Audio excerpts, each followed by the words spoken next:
And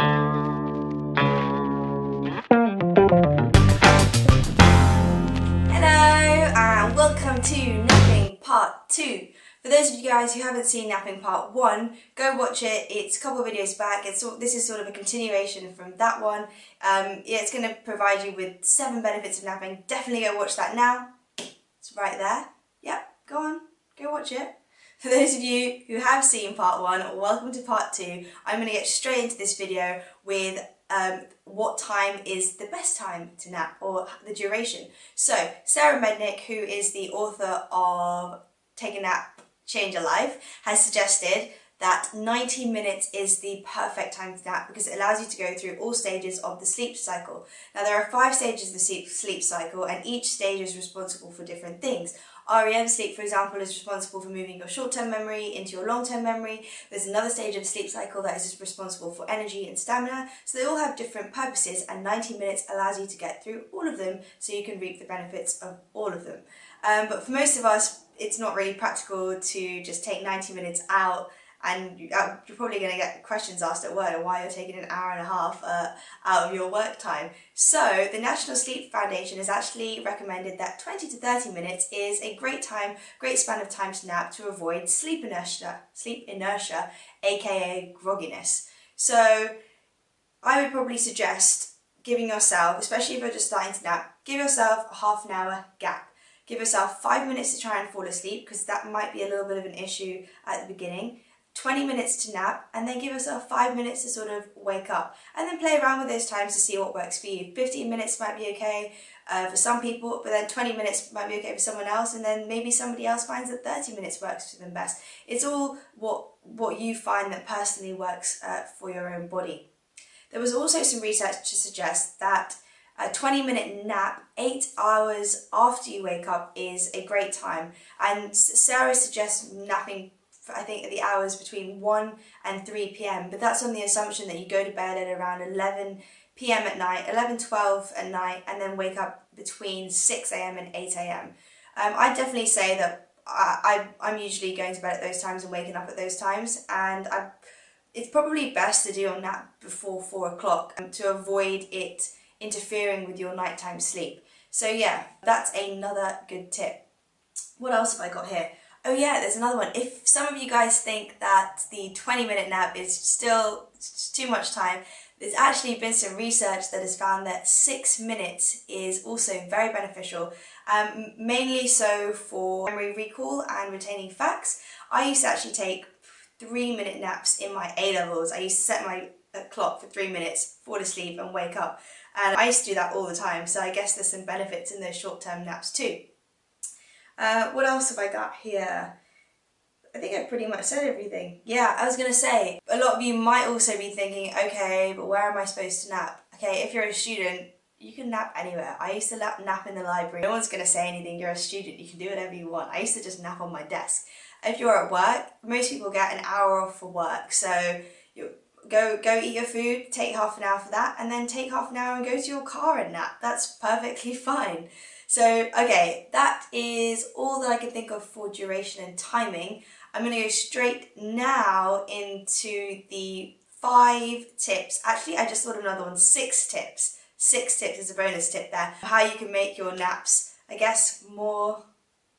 just a bit more amazing naps, yeah? Okay, we'll go with that. So, number one is darkness. I think a lot of us would probably find it easier to sleep if we were in a dark room with no sunlight. Now, it might be difficult to find this if you're at work. You might not be able to find a place with dark space, so just buy an eye patch. You get those, they're really, really cheap, and that's probably the next best thing. So yeah, eye patch and darkness, that's number 1.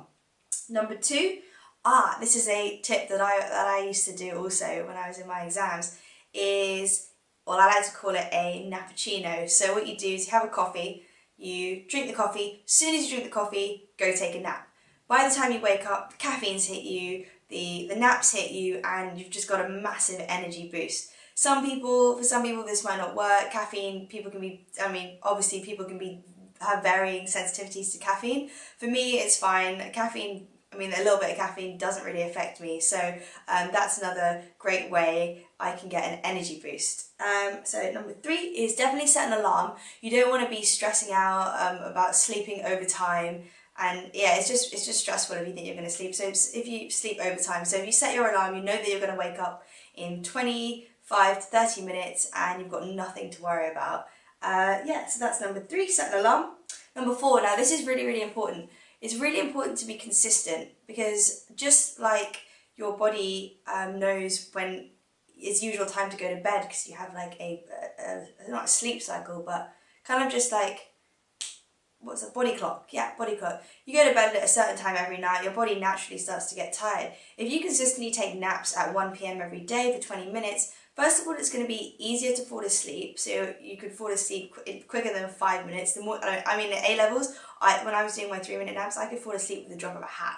3 minutes, boom, I was out. So maximum of 4 minutes. The more you sleep, the easier it is to get to sleep, and the easier it is to wake up from those naps. And your body is also used to sleeping at a certain time. So yeah, definitely be consistent. That is really, really important. Like with everything, with diet, with fitness, consistency is definitely the key. That's number 4.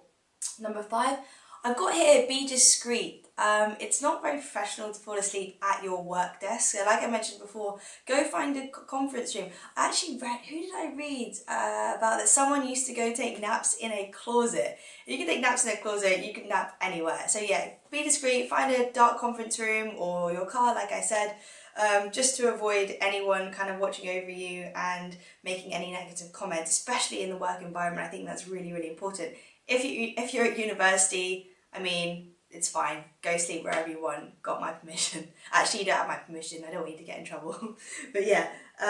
Number 6. Oh yeah. I don't know if this is. Yes, this is another tip, but it's a personal tip. It kind of relates to the Headspace app that I downloaded. I also did a video about it. If you guys haven't seen the video, go watch it. It's an amazing app that's really, really helping to get to sleep at night time. But I kind of used some techniques from that, and I've been just, in order for me to get to sleep easier, I've just been closing my eyes and concentrating on my breathing. So doing deep breaths in and out, concentrating on the sounds around me, and then slowly just getting my breathing back to normal. So start with deep breaths, and then just so you go like this, you go. Do that a few times, and then make your breathing kind of level out. And that's a great way for me to get to sleep. You guys should definitely try it. So that's 6 tips that you can do. Oh, my dog's just walked in. Hey, Charlie. I'm going to go through the 6 tips again. We've got darkness, caffeine, Nappuccino, set an alarm, be consistent, be discreet, and breathe. That's 6 tips for an awesome nap. If you guys nap, I want to know why, and if you don't, I want to know why not. If you've got any great tips for napping, let me know. Maybe we can add to this list. I really hope you guys found something valuable in this video, and please let me know in the comments below. I'd love to start a little conversation and get to know some of you guys that are watching. Don't forget to subscribe. I know some people that I've spoken to don't know where to subscribe, especially friends and family, so there should be a red button to subscribe to the channel. That's if you're enjoying this, of course. And also follow me on Instagram at Anika5. I'll see you guys next time. Bye!